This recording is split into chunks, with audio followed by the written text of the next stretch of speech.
Hello YouTube! This is the Latino Nerd here with another edition of Latino Nerd News. Breaking news right in the past 24 hours. WWE has announced that SmackDown will have live tapings on the USA Network starting Tuesday, July 19th, and every Tuesday SmackDown will be live. That means on back-to-back nights, USA Network will be giving us a total of 5 hours of WWE programming. Don't know if I'm excited for that. Seems like a little too much. Monday and Tuesdays are dominated by WWE now. And this is a little exciting because also in that release, they have stated that in the weeks leading up to July 19th, there will be a WWE draft. And each brand will have a unique roster. So that means that the WWE are going back to a brand split. So Raw and SmackDown will be their own entities. Now, they haven't said anything else about pay-per-views, championships, and such.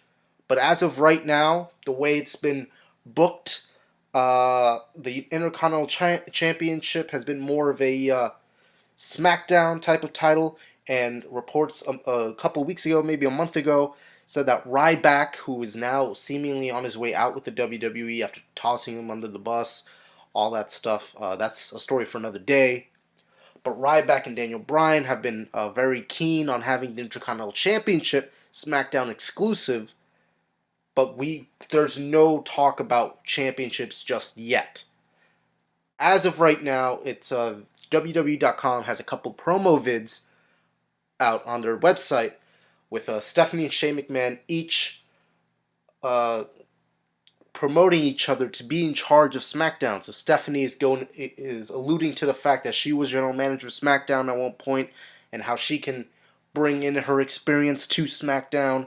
Shane McMahon is talking about how he's a fresh face that SmackDown needs now that they're going live. And their main point is that a McMahon has to be in charge. That whoever's in charge of SmackDown has to be a McMahon, which can only lead to one thing. The whole storyline, the way WWE has been booking everything, it's been very Shane and Steph working together, trying to one-up each other. So it's the way I predict, and a lot of people are predicting, is that Shane McMahon will be in charge of Raw by July 19th, and Stephanie McMahon will be in charge of SmackDown. Now this is a good idea at one point from first glance, because it's like, yes, brand split, that was amazing, yes. But then when you take a closer look at it, and you look at all the injuries that WWE has suffered throughout the past year, and it really shows how lacking in depth WWE is in their roster, and a lot of people have been a lot of blame on different places, whether it's the way some superstars were booked, the way they were previously booked to not be a top-level heel or top-level face, and especially it was really prevalent in the Seth Rollins and John Cena injuries when the WWE World Heavyweight Championship was up for grabs, and realistically it was just Roman Reigns and Dean Ambrose, and no one really was ready for Roman Reigns. Everyone was still despising Roman Reigns. Dean Ambrose was catered by the fans to be the champion, but WWE creative and management didn't feel that way about Dean. And then the whole shenanigans with Survivor Series and Sheamus cashing his Money in the Bank to an awful reception. And really, this is going to be interesting on how they pull this off. And really, the big question mark is going to be NXT and how NXT is going to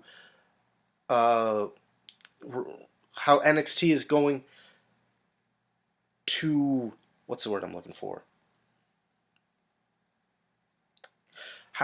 This is really going to show how NXT is going to be affected by this, because a lot of NXT stars get called up onto Raw and then probably get put on SmackDown or stay on Raw depending on what happens. And really, this is going to possibly be a negative for NXT, because now there's no say in where the NXT superstar that gets called up goes to.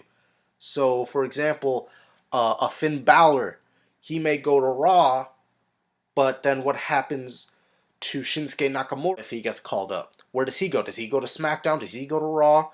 What's the effect there? So there, NXT is really the big third wheel, big question mark in this upcoming brand split that we got in a little over a month, and this is going to be a real tough spot for the WWE because a lot of fans have been clamoring for it to be back, but then again, a lot of fans have been clamoring for TV 14 to be back, and this is just a lot of fans demanding, and it's just WWE doesn't know what to do because they're trying to build a story, build an arc with Roman Reigns, but no one in the WWE universe is accepting Roman Reigns.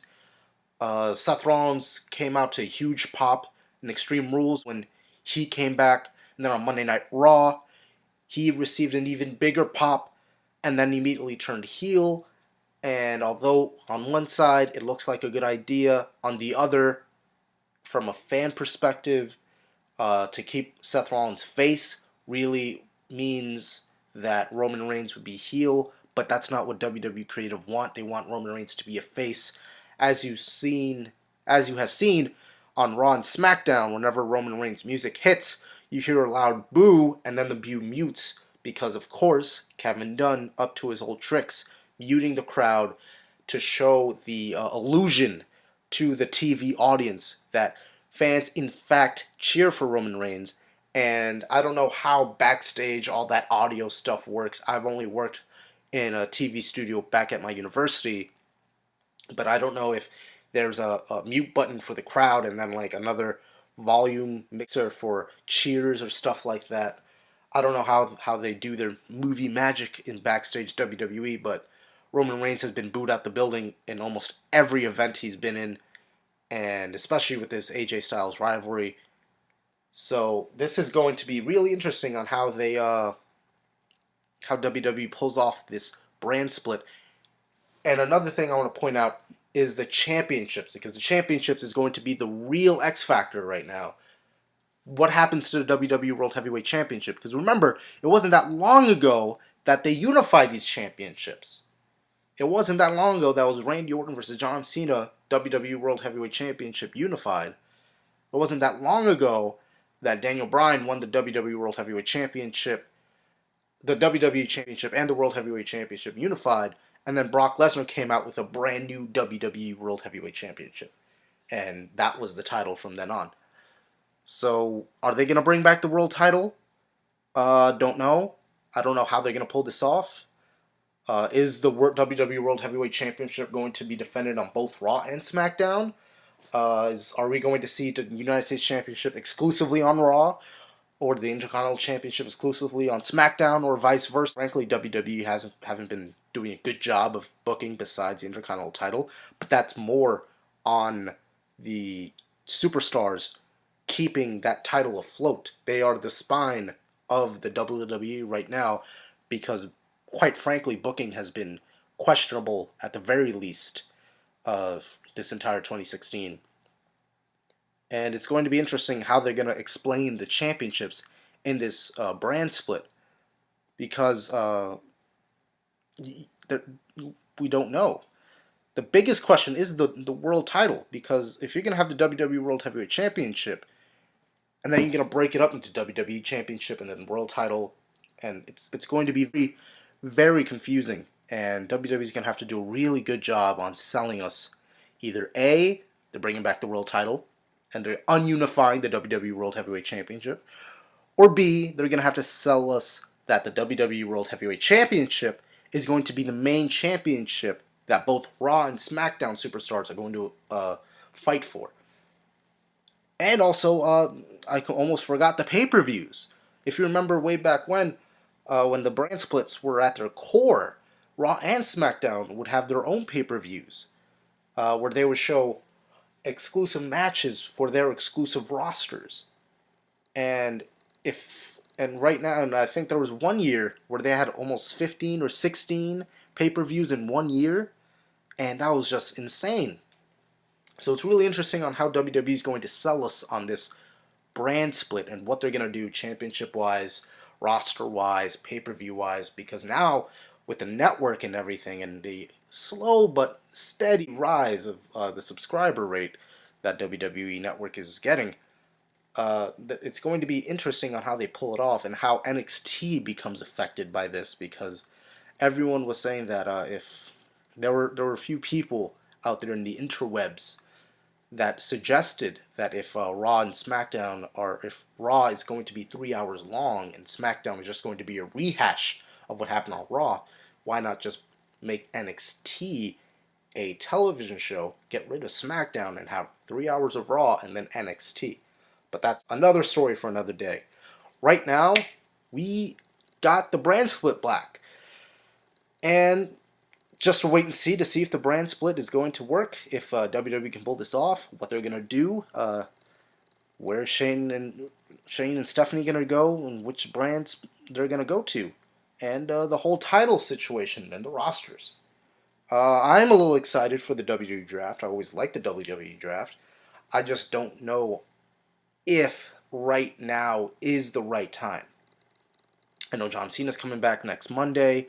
Randy Orton is still out, still nursing his injury.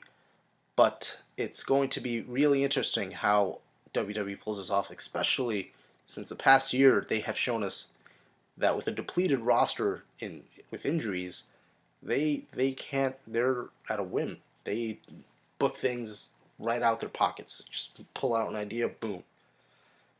And hopefully it works. I want it to work.